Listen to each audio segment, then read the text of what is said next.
الحمد لله نحمده ونستعينه ونستغفره ونؤمن به ونتوكل عليه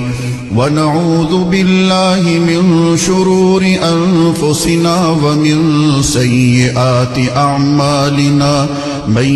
يهده الله فلا مضل له ومن يضلله فلا هادي له ونشهد أن لا إله إلا الله وحده لا شريك له ونشهد أن سيدنا وسندنا ونبينا ومولانا محمدا عبده ورسوله أرسله بالحق بشيرا ونذيرا وداعيا إلى الله بإذنه وسراجا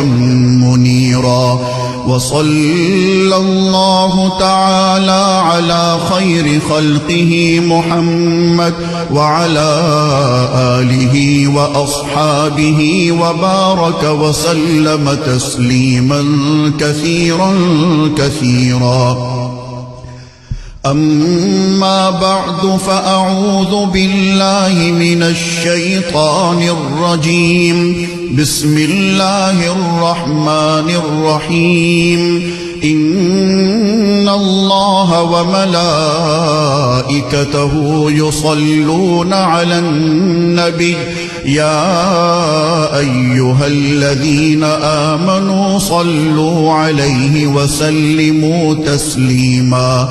اللهم صل على سيدنا محمد وعلى آل سيدنا محمد بعدد من صلى وصام وصل كذلك على جميع الأنبياء والمرسلين وعلى الملائكة المقربين وعلى عباد الله الصالحين خصوصا على سيد المتقين والأبرار صاحب النبي في الغار والمزار أفضل الصحابة بالتحقيق خليفة النبي بلا فصل إمامنا أبي بكر الصديق رضي الله تعالى عنه وعلى الناطق بالصواب والعادل بالكتاب إمامنا بالحق عمر بن الخطاب رضي الله تعالى عنه وعلى صاحب الحياء وناشر القرآن الشهيد المظلوم حين تلاوة الفرقان عثمان بن عفان رضي الله تعالى عنه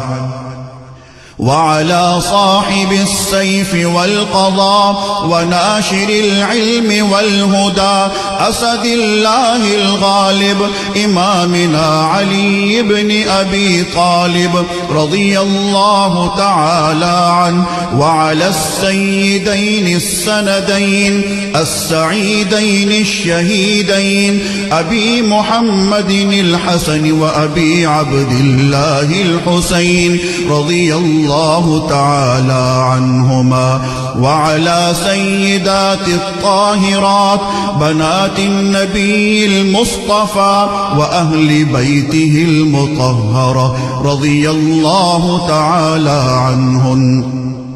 وعلى عميه النبي المجتبى سيدنا العباس وسيدنا حمزة رضي الله تعالى عنهما وعلى كل الصحابة رضوان الله تعالى عنهم أجمعين. الله الله في أصحابي لا تتخذوهم من بعدي غرضا فمن أحبهم فبحبي أحبهم ومن أبغضهم فببغضي أبغضهم وخير أمتي قرني ثم الذين يلونهم ثم الذين يلونهم تعادلوا عباد الله رحمكم الله إن الله يأمر بالعدل والإحسان وإيتاء ذي القربى وينهى عن الفحشاء والمنكر والبغي يعظكم لعلكم تذكرون اذكروا الله العلي العظيم الكريم يذكركم وادعوه يستجب لكم ولذكر الله تعالى أعلى وأولى وأعز وأجل وأتم وأهم وأعظم وأكبر والله يعلم ما تصنعون.